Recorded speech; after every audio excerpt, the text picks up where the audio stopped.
welcome everyone. My name is Melissa and pronouns are she and her. I am joining you today from the unceded land of Kitch, Chumash, and Tongva people, which is colonized as Los Angeles in California.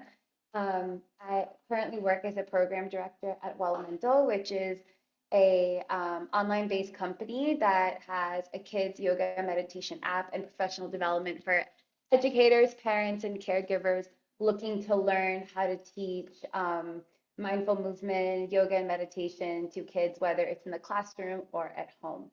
So today we are going to do a short but relaxing practice. I'm going to offer you some different breathing and movement practices that you can do either at home, if kids are learning at home, or in the classroom as well. And this is something that you can do with your students and your kids too. We say kids yoga, but it really means like everyone yoga, and sometimes kids yoga is just like a tiny bit more fun. So we are going to do some of the practice standing, some seated, and some lying down. So if you don't already have a chair near you and you have one handy where you are, just go ahead and grab a chair. It doesn't matter if it had arms or if it doesn't have arms. Just make sure you have a chair. If you don't have a chair, you have like a stool or an ottoman or something you can use. Just have that handy, okay? And for lying down, yoga mats are great, but not necessary. So if you have a rug or a towel or a blanket, something you're comfortable lying down on, just anything in that realm, just make sure you have that handy and for lying down, okay? So before we get started, I just want to share a little bit. I'm sure many of you are already familiar with this, but some of the reasons of why we're engaging in a culturally responsive yoga practice in the classroom or any learning environment. Kids yoga has exploded into this huge industry in the last 10, 20 years, and it's great. But sometimes I think the tricky part is that the argument of, well, do we really have to bring in all aspects of yoga? Like, as long as kids are moving, does it really matter? And this has been a bigger question that's coming up. Like, these last few years. And at Mental, one of our big priorities is to have or increase representation in kids yoga and wellness. And so we do that by hiring BIPOC teachers, queer and trans teachers who can offer different perspectives that kids can relate to. And I think that one thing is really important for us is that kids are able to see themselves represented in the people that they learn from. And we felt like, especially in kids yoga, this is something that's really been missing. So that's one of our major values. And the other piece is how to offer these practices in a way that's respectful to the culture that yoga and the cultures that mindfulness comes from. We can talk more about that. If you're interested in this, you can always reach out to me. We can have a conversation. But I'd like to offer you just a couple of things to start with. And one is really simple. One is educating yourself and then educating your students on where does yoga originate from. On our Mental app, we have all these 1 to 2 minute learn videos where it's me just talking for 1 or 2 minutes. Really simple on what are the origins of yoga, what does the word yoga mean, and what are some of the ethical values and philosophy behind yoga, and how can we apply that to our daily life. This is a really, it's a big topic, but it's definitely doable to make it bite-sized for kids to at least plant the seeds. When you're starting your mindfulness or yoga practice with the kids, just starting with an acknowledgement of like, we acknowledge that these practices came from somewhere else. If you're doing mindfulness practices or mindful awareness, you might acknowledge, other Asian cultures like Chinese culture, Japanese culture, Korean culture, depending on the practices that you're using. A lot of times mindfulness gets balled up into just one term, but has roots in a lot of different countries and cultures, and there are different approaches. So I would encourage you to at least start there in terms of creating a more culturally responsive and aware practice, because we're building a foundation for the next generation of yoga and mindfulness practitioners. And I know many of you, myself included, right, have practiced in environments where yoga might not have been taught in a culturally responsive way for adults. And so we take that and then we offer that to kids with the same, the same feeling of lacking that cultural awareness. And so how can we do our part and educate ourselves and then adapt that for our kids in the classroom or at home so that they're taking away just like 1 or 2 small pieces of where yoga and mindfulness and meditation come from. So if you're interested in learning more about that, that's on our Well Mental app. And of course, you can reach out to me with a conversation on that. The other piece I wanted to share is, um, yoga originates in in the Indian subcontinent thousands of years ago, but there are roots of practices like yoga in Egypt, which is now re-emerging as like Kemetic yoga and Kemetic meditation, for example. And so it can be really fun to have your kids do some research on in their own cultures, how are there like similar movements and similar practices to yoga? Sorry. For example, in Islam, in daily prayer, if you look at all the movements that um, Muslim people do during their prayers, there's a lot of similarities to yoga movements as well. In Jainism, it's the same thing. I think in Sikhism as well. So encouraging kids from diverse backgrounds to do that exploration of how are there already these like mindful practices present in their own culture, whether it's through like prayer or movement or engaging with nature and the land. And that can be a really fun way to bring also a lot of diversity into the practice, um, especially if you're working at schools where administration or parents might be a little hesitant on engaging their kids in a yoga practice. Okay, so I'm going to stop there for now. And we're going to get started with a little bit of movement. We're going to start seated on chairs or your stool. Okay, so just take a moment to set up.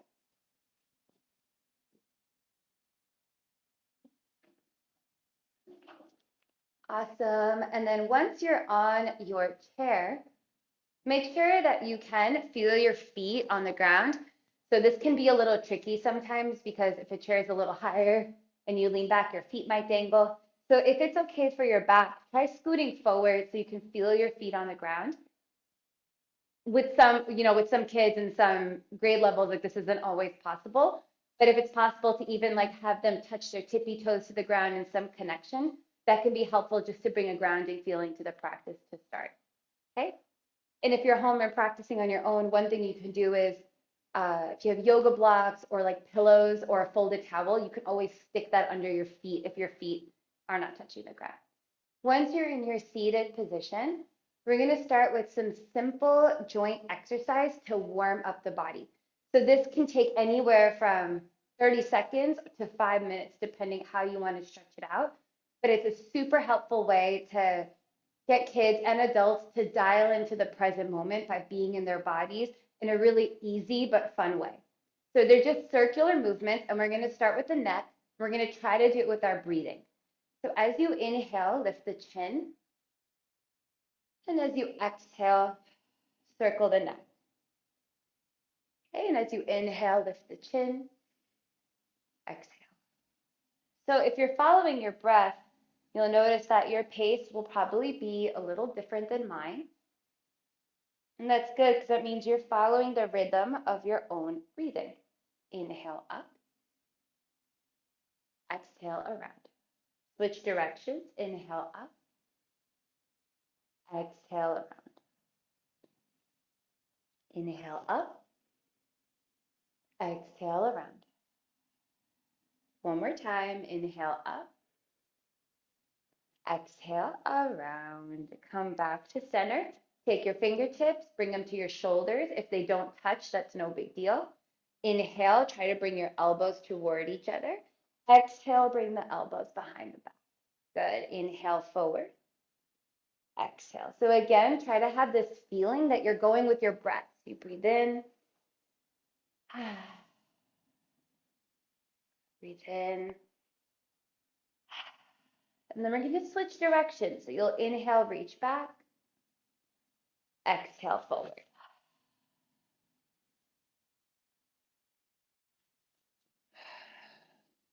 You can see that you can pull any of these joint exercises out to do like a 10 or 15-second burst, or you can make it a little longer by moving through the whole body. Last one. Great job. Then we're going to do some simple twisting. So first just shake out your arms. See if you can let them be a little wobbly and heavy. I don't know, for grown-ups sometimes like this is really hard because it means we have to like let go of control a little bit. So I'm like, let my arms be wobbly, and I'm like, I can't do it. So, but with kids, this can be really fun as long as they're not too close to other kids where they'll accidentally slap them in the face. So just make sure you're being careful with your spatial awareness. Arms are nice and loose, and then inhale, bring your arms up. And exhale, twist to one side, bringing the hand in front of you to the opposite shoulder, the other hand to your hip. Okay? So first, just do a quick check-in, see how far you can twist that's comfortable for you.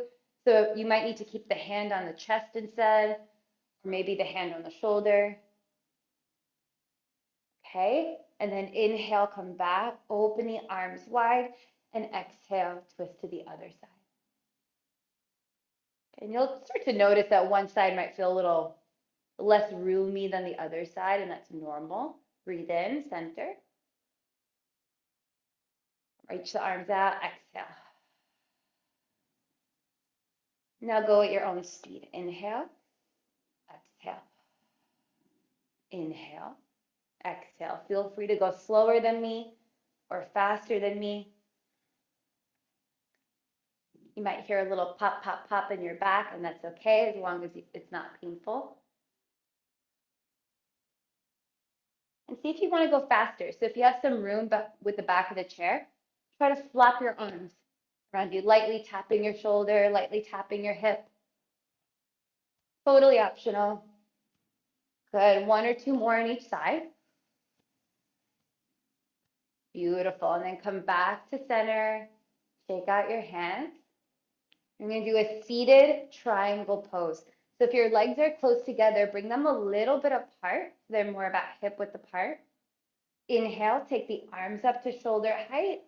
And then exhale, bend to one side. Let that one arm come down, the other arm come up. Now, if this bothers your shoulder, take the hand to your hip instead. You'll still get that great stretch. Inhale, up. Exhale, bend to the other side. Now, with kids who might have some mobility issues, especially like waist down, this can be a little challenging with balance. And so one modification I would really encourage is gripping the seat with one hand so you have that stability, and then just going over and up. So that's one option. If balance is an issue and there might be some difficulty with moving with both arms, keep one hand on the chair, and as you exhale, reach. And let's do the other side. You can grip the chair or you can move both arms. Making sure you're breathing with the movement. Inhale, up, exhale. Good, keep going. Last couple of rounds. Beautiful, and then come back up. Whew.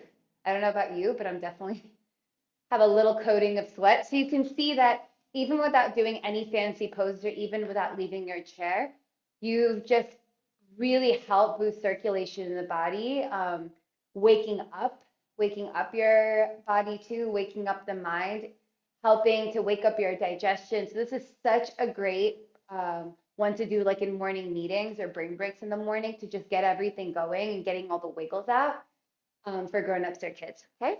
So last joint exercise we're gonna do is for the whole spine. So it's just a seated forward bend or forward fold. So let's get the feet a little bit wider. Take your hands on your thighs close to your hips. And now breathe in, sit up as tall as you can. As you breathe out, slide your hands down your legs, go down as far as feels comfortable. And then inhale, slide on up. Try that a couple of times, breathing out. Don't have to go all the way down. And again, this is a great option for kids with, again, balance issues, or if they have POTS or they're hypermobile and they get really dizzy going up and down. Hands on the legs is a great modification because they're just focusing on stretching the spine without lifting the arms up and down. Last one, this time, if you can, stay in that forward fold for a couple of breaths and just let the head hang, saying yes with the head, saying no with the head. And slide up on your inhale.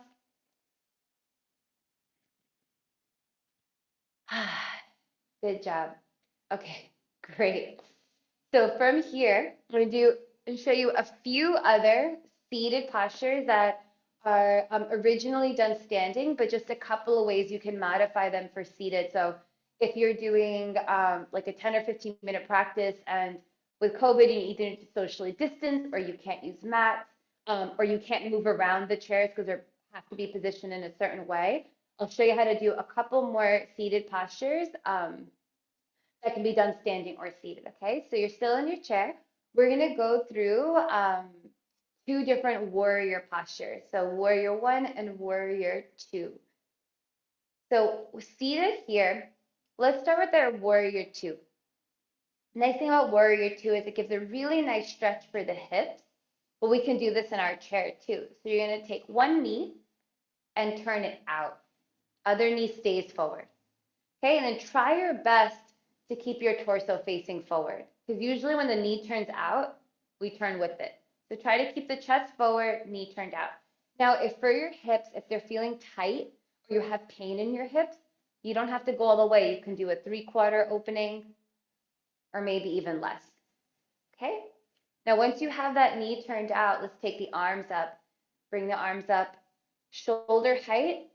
But again, if kids or grown-ups are experiencing neck or shoulder pain, lower is always going to be better. Or even palms flipped up so the shoulders can relax. So you're still getting that energizing feeling of the arms up without forcing their arms into a place that might feel painful. Okay? So arms up, shoulder height or lower. And then turn to the side where the knee is turned out. The side of the knee that's turned out, yeah. See if you can look over those fingernails, if that's comfortable for the neck.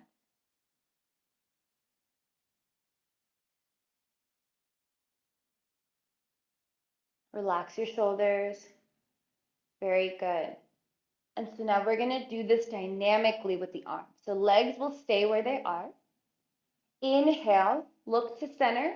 Bring the arms up as high as feels okay. Exhale, open up, look over the shoulder. Inhale, look forward, reach, reach, reach. Exhale. Let's try that 2 more times. Nice long exhale. Last one.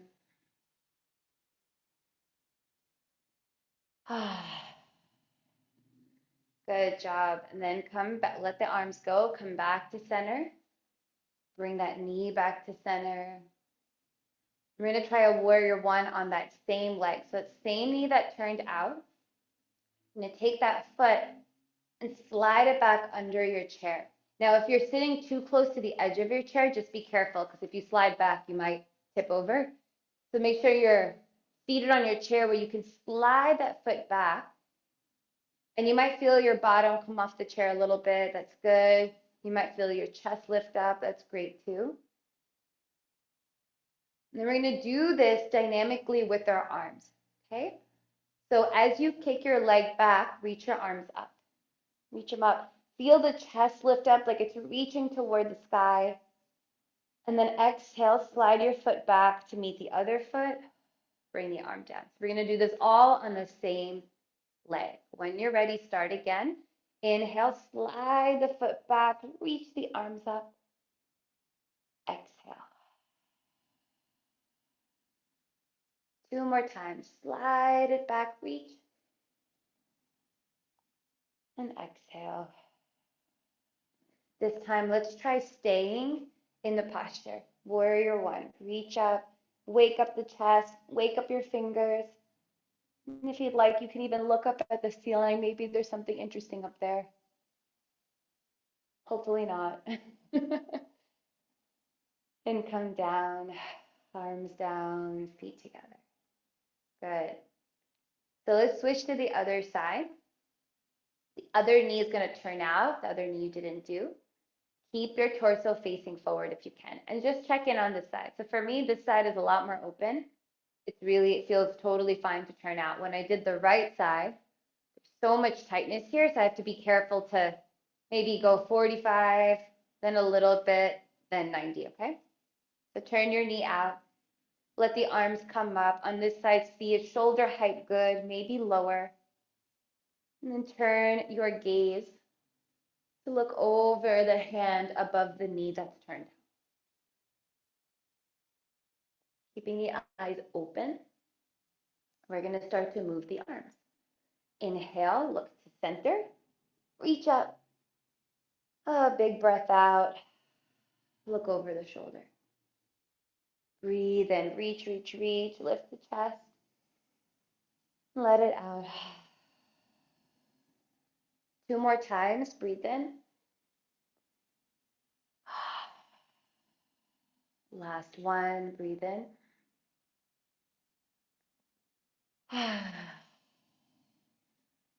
Awesome job. Come back to center, relax the arms. Whew. Good, and let's try that warrior one on this leg. So that same leg that you turned out. Inhale, slide that foot back, reach the arms up. Slide the foot back. So the front of the body here is opening. And then exhale, slide your foot back to meet the other. Drop the arms. Okay, breathe in and out. Keep going.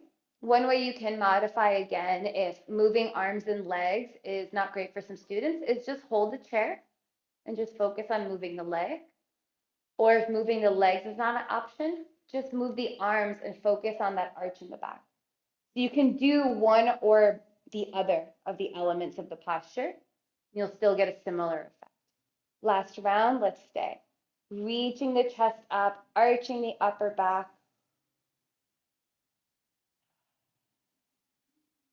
One more long breath. Then come back. Feet back to center. And let's just roll out the shoulders a few times back, a few times forward.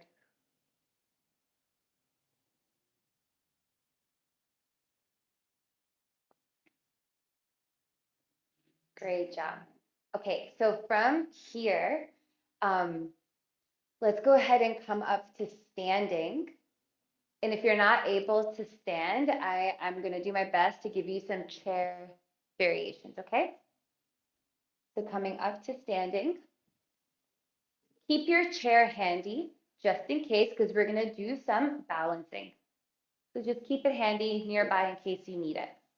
I'm going to hold on to mine today. You can also, you can use a dining table or your desk.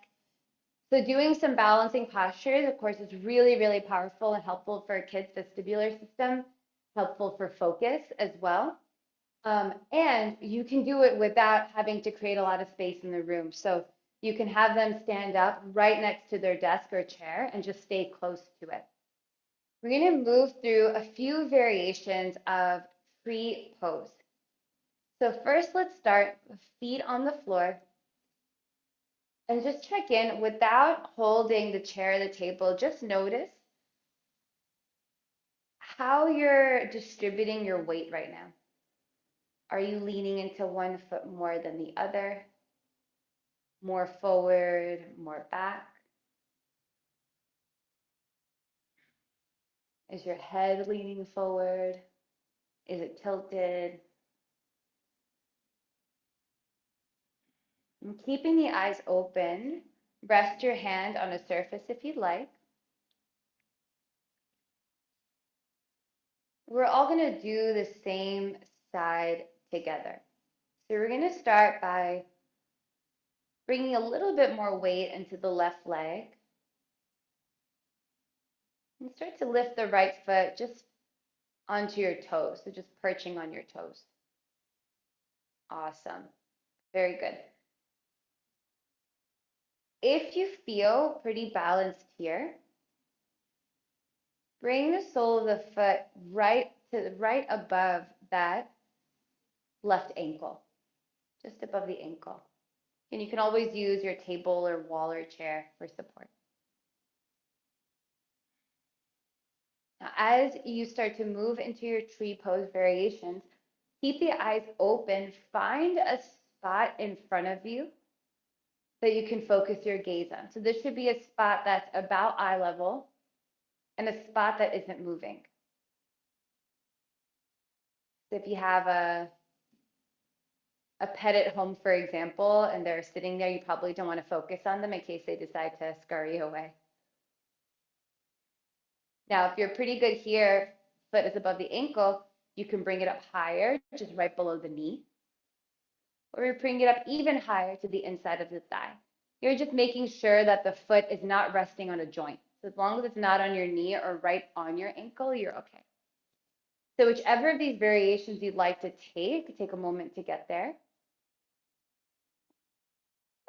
Now for kids or grown-ups, you can keep one hand on that chair surface and play around with the other arm, reaching it up.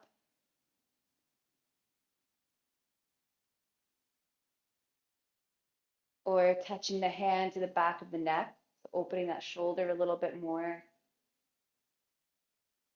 You bring the hand to rest it on the heart. So you can play around with different hand movements to bring focus to different areas. We have 2 more breaths here.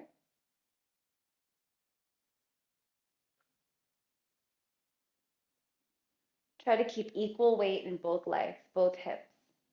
Awesome. Now, as we come out, instead of coming back to feet on the ground, we're going to come into another balancing pose. So just bring that arm down if you have it up. Take the hand to the hip.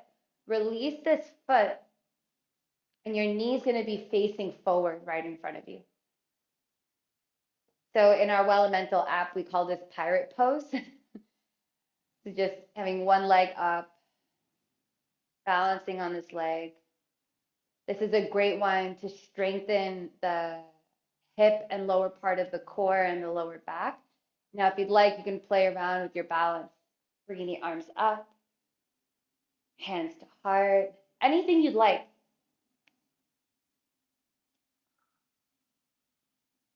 Awesome. Next breath out, we're going to come down. So bring your feet to the floor and shake out. Let's try that other side. So if you want to do this seated, or if you it's more comfortable to do it seated, you can do all the same things. So I'm just going to show the seated version while we do the other side, okay? So bringing your weight into the other leg. And then the other leg that was still on the ground before, you're going to start to lift that up. So if you're seated in your chair, you just lift the foot up, placing the foot on the inner part of the shin, however high up you'd like. Or you could bring the foot to the inner thigh. Take your time with it, just like we did on the other side. So just seeing with your balance on the side what feels useful. Can you still breathe? You starting to engage maybe different arm variations.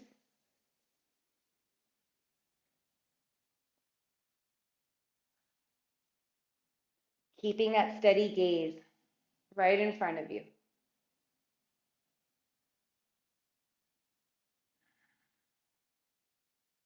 If you fall out, you just jump back in when you're ready.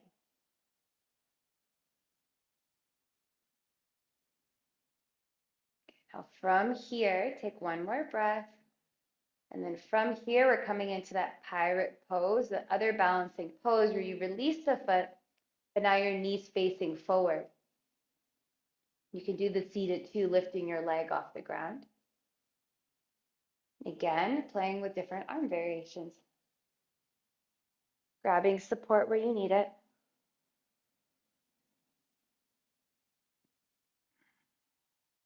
Noticing when you start to hold the breath.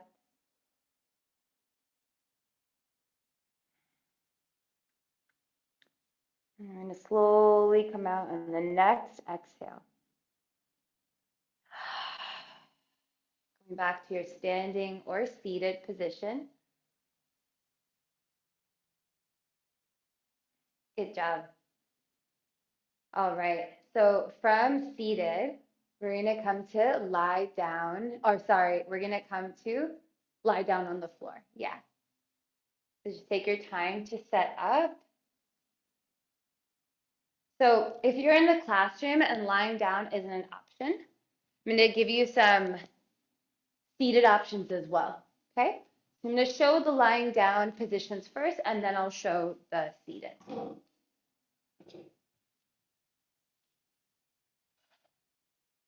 All right. Go ahead and come down. Lying down on your mat, take whatever you need to feel comfortable there.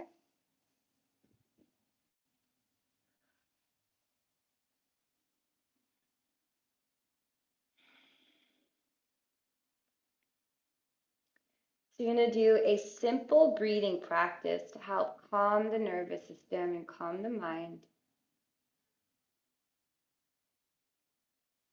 And we're just counting how long your exhale is.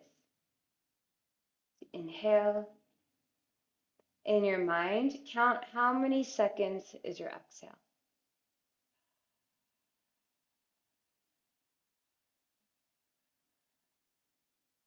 Inhale.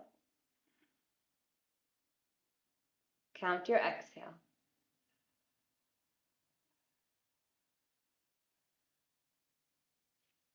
Try this a few more times. Take your time.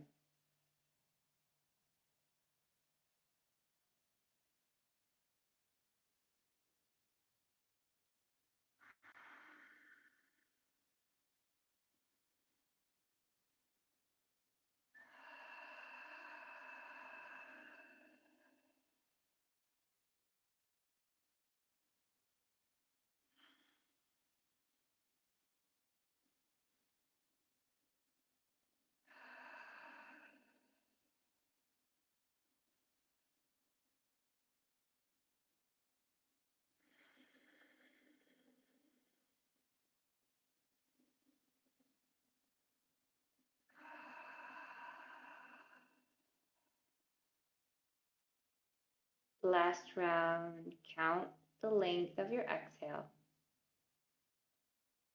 whether you're seated or lying down.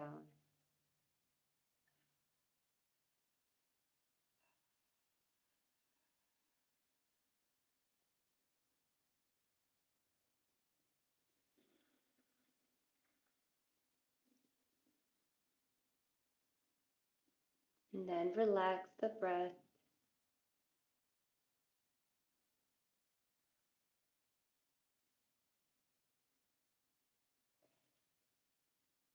Bring your arms by your sides, bend the knees so that the feet are on the floor.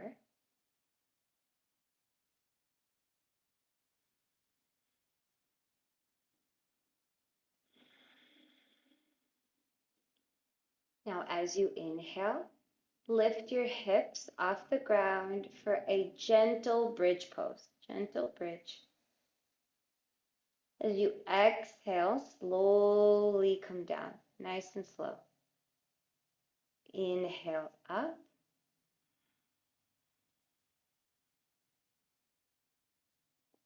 Exhale down.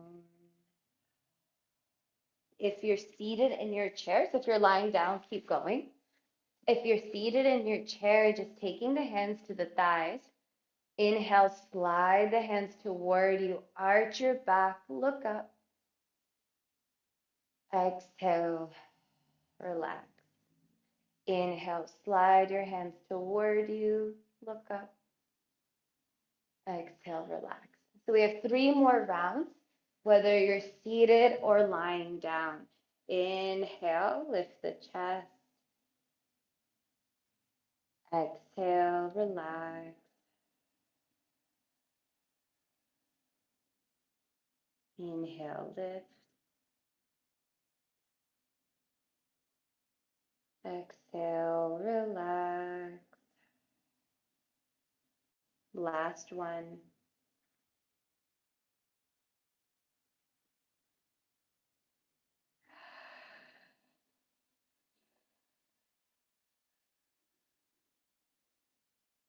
And go ahead and rest, whether you're seated or lying on your back.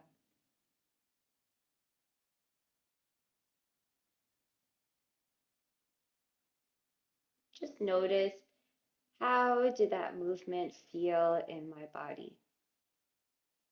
Comfortable, not comfortable? Was it relaxing? Was it challenging? Was it both?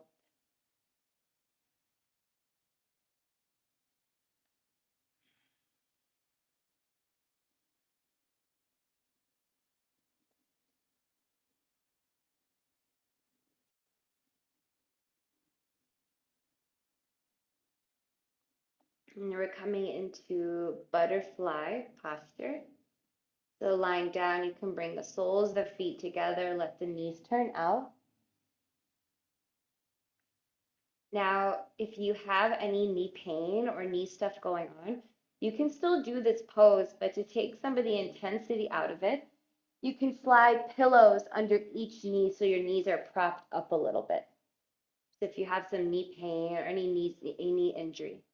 If you're seated in your chair or the floor, you can try doing a half butterfly with bending one knee with the knee turned out and stay here, or you can try it with both feet on the chair if possible, together. In your butterfly posture, just try to feel your hips get a little more relaxed, a little heavier.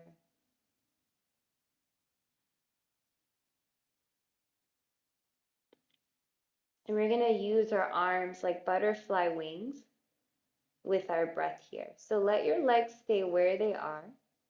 Bring your hands to your belly. And as you inhale, let your arms come out on the ground, or if you're seated, your arms will reach out. And as you exhale, bring the hands back to the belly.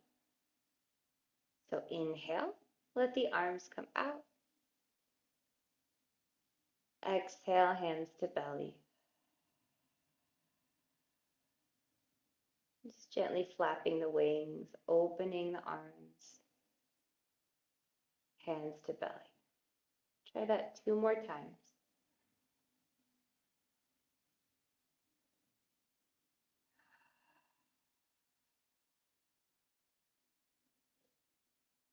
And if you're seated, just release your legs back to the ground. If you're lying down, use your hands on your thighs to help bring your knees back together, closing up your butterfly shape. We have one more posture before we rest. So for people who are lying down, we're coming into a pose in Sanskrit. It's called Apanasana. In our Well Mental app, we call it fruit pose. So you tuck your knees in towards your body, wrap your arms around your legs. Now, for some people, that's not going to be comfortable to have the legs together. So you can always take your knees apart and draw them in two, and that's perfectly fine. So coming into that fruit pose or Apanasana. If you're seated, what you'll do instead is just round your back as much as you can, like you're tucking your chin in, you're tucking yourself in towards your belly. And this is a really similar stretch to that fruit pose. Okay? So bringing the knees in towards you, rounding the back. Imagine your favorite fruit. Imagine your favorite fruit. So mine is a mango. I'm going to imagine that a very, very ripe mango. And as I breathe out, I'm going to squeeze everything in like I'm squeezing all the juice out. Good. And then relax. Go ahead and keep your knees in, but relax a little. Let's do it 2 more times. Inhale. Exhale, squeeze all the juice out of the fruit.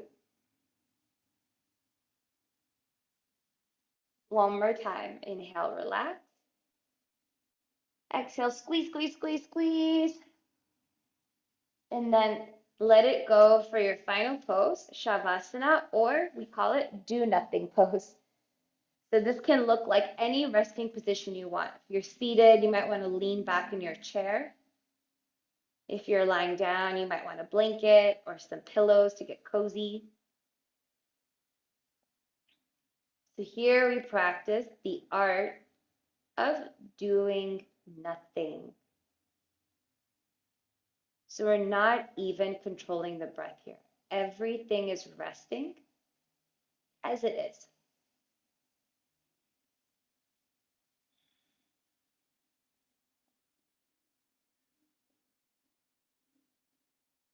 When your mind starts to get a little busy, what I invite you to pay attention to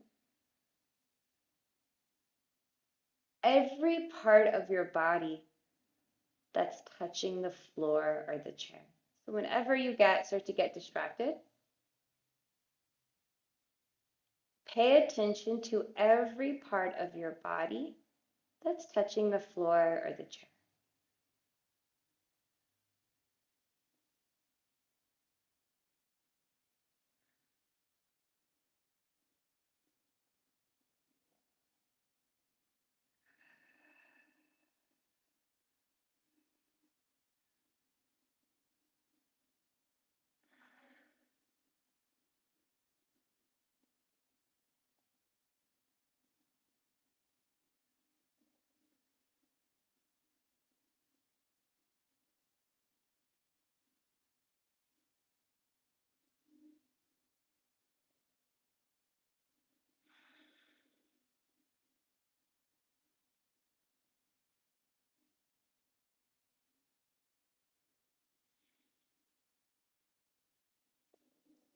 And start to wiggle your fingers and wiggle your toes. Maybe even wiggle out your face. If you're lying down, roll onto one side, come up to back up to sitting in your chair or the floor.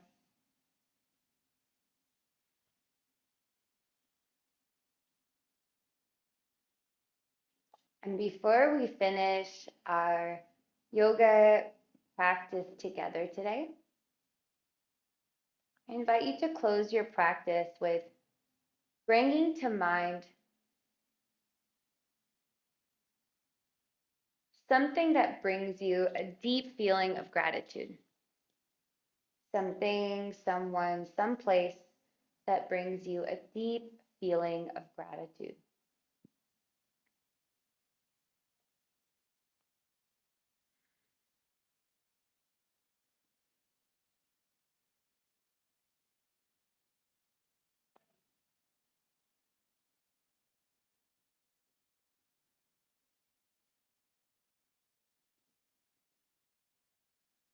Thank you so much for practicing with me today.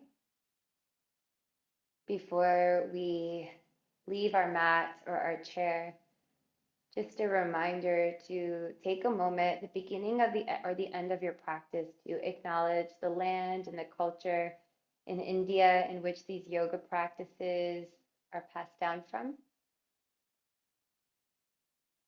And if it feels useful and appropriate for you, I invite you to acknowledge your teachers. They don't have to be yoga teachers, they could be anyone that you call on for guidance. Parents, relatives, partners, kids, ancestors, alive, not alive. Just acknowledging those that you call in for guidance and that help guide you in this life.